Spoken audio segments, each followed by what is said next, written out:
The first fair life that breaks from nature's swoon mounts in a line of rapture to the skies. Absorbed in its own happy urge, it lives, sufficient to itself, yet turned to all. It has no seen communion with its world, no open converse with surrounding things.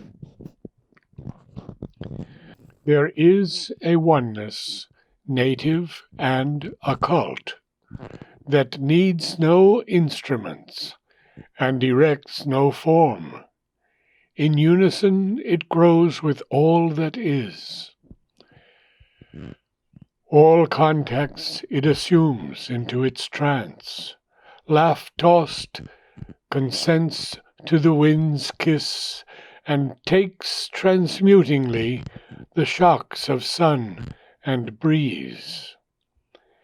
A blissful yearning riots in its leaves, a magic passion trembles in its blooms, its boughs aspire in hushed felicity. An occult godhead of this beauty is cause, the spirit and intimate guest of all this charm, this sweetness's priestess, and this reverie's muse. Invisibly protected from our sense, the Dryad lives drenched in a deeper ray, and feels another air of storms and calms, and quivers inwardly with mystic rain. This, at a heavenlier height, was shown in her. Even when she bent to meet earth's intimacies, her spirit kept the stature of the gods. It stooped, but was not lost in matter's reign. A world translated was her gleaming mind, and marvel-mooned bright crowding fantasies, fed with spiritual sustenance of dreams, the ideal goddess in her house of gold.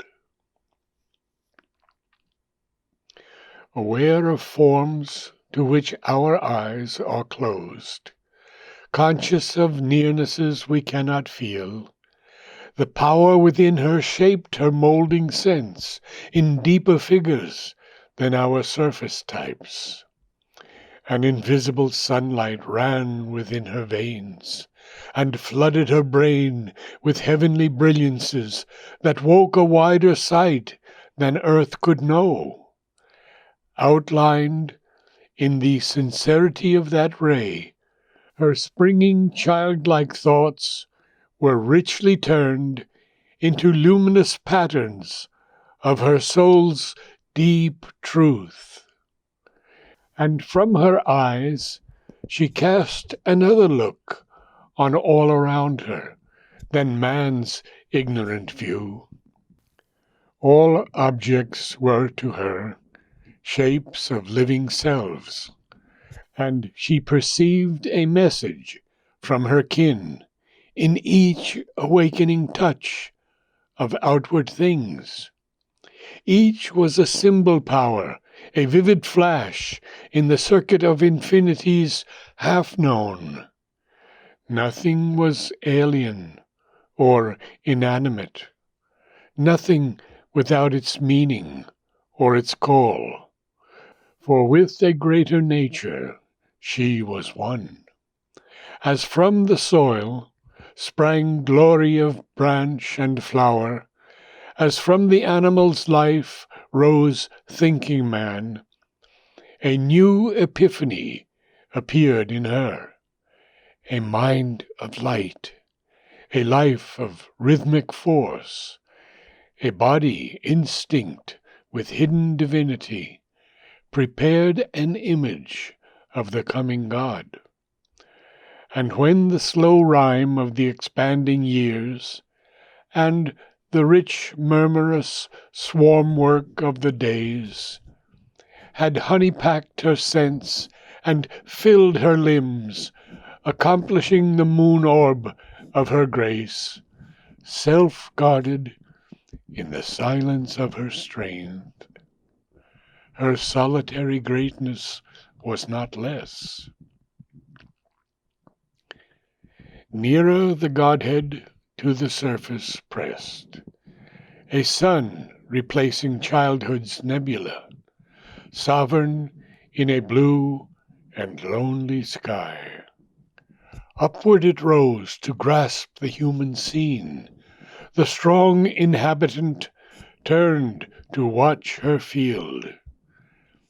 A lovelier light assumed her spirit brow, and sweet and solemn grew her musing gaze. Celestial human, deep, warm, slumbrous fires woke in the long-fringed glory of her eyes, like altar burnings in a mysteried shrine. Out of those crystal windows gleamed a will that brought a large significance to life. Holding her forehead's candid, stainless space, behind the student arch, a noble power of wisdom looked from light on transient things. A scout of victory in a vigil tower, her aspiration called high destiny down. A silent warrior paced in her city of strength, inviolate, guarding truth's diamond throne. A nectarous, haloed moon, her passionate heart, loved all, and spoke no word, and made no sign, but kept her bosom's rapturous secrecy, a blissful, ardent, moved, and voiceless world. Proud, swift, and joyful ran the wave of life within her, like a stream in paradise. Many high gods dwelt in one beautiful home.